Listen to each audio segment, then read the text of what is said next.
Bom dia e uma ótima semana para você. Seja bem-vindo a mais um Café com Torá. Vamos então hoje estudar mais um pouquinho? Vamos para Hilchot De'ot, capítulo 6.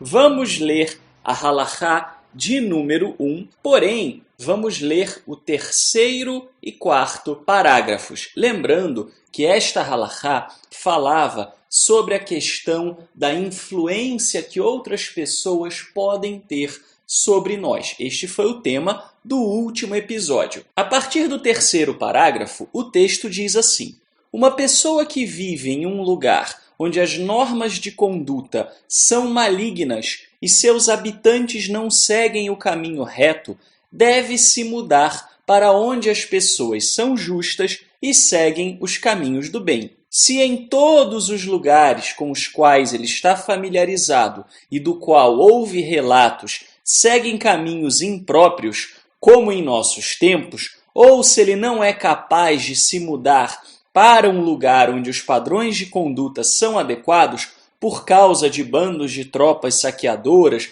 ou por questões de saúde, que permaneça sozinho e em reclusão, conforme é dito, que se sente sozinho e fique em silêncio. Isso em Errá, Lamentações 3:28. Meu comentário. Esta halachá é uma halachá bastante oportuna e interessante porque frequentemente nos encontramos em tal situação. Estamos num ambiente quando de repente nos damos conta esse é um ambiente tóxico, um ambiente nocivo, onde as pessoas nos empurram para baixo, nos levam a sermos tentados a transgredir, a andar fora dos padrões de conduta da Torá. O que fazer neste caso? Bom, a primeira recomendação da halachá, que é a mais evidente, é sair do local o quanto antes. Se esse local é um ambiente onde você reside, é importante tentar ver a possibilidade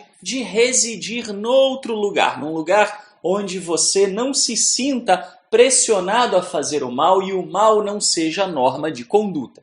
Se esse local é, por exemplo, um ambiente de trabalho, é importantíssimo que você veja a possibilidade de mudar de emprego ou de mudar de ramo de atuação o quanto antes, uma vez que viver sendo tentado a andar fora dos caminhos do Eterno é algo que provavelmente tirará o seu sono e acabará a longo prazo sendo uma situação nociva para a sua vida espiritual. Mas o que devemos fazer quando isso é uma impossibilidade? Enquanto não temos possibilidade de nos mudarmos de onde estamos ou de buscarmos uma outra atividade, ou se é simplesmente impossível. Tudo o que conhecemos são opções onde as pessoas são tóxicas e o ambiente é nocivo porque é um ambiente que promove valores contrários àqueles que a Torá nos ensina como sendo padrões de retidão. O que devemos fazer?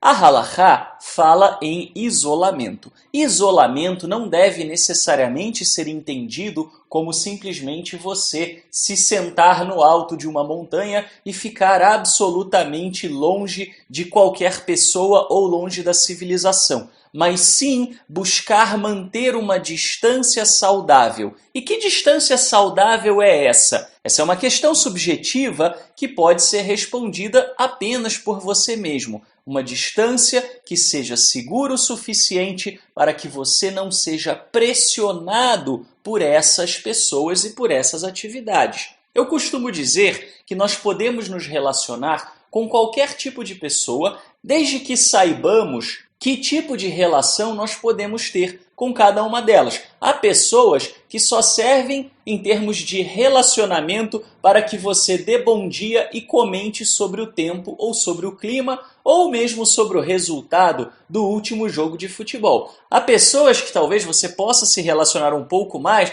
mas que o relacionamento não possa passar de simples superficialidade e trivialidade. E há pessoas com quem nós podemos ter um relacionamento mais profundo, mas sabemos que não podemos trazer, por exemplo, para dentro da nossa casa. E há pessoas que podemos tratar praticamente como se fossem nossos parentes. É importante que quando nós estejamos planejando essa questão do quão distantes ou quão próximos podemos estar dessas pessoas, que os padrões e valores de conduta da Torá sejam observados. Isso não quer dizer que a gente só precise se aproximar de pessoas que observem a Torá. A questão aqui não é simplesmente se isolar e conviver tão somente com os judeus, ou pior ainda, tão somente com os judeus e judeus observantes e religiosos. Não, a questão não é essa, e sim que tipo de pessoa irá pressionar você ou influenciar você a agir de uma maneira inadequada. Há pessoas que podem até não partilhar de uma prática ou de uma crença que você tenha, porém, essas pessoas não só vão te encorajar a se manter fiel àquilo que você tem como princípios,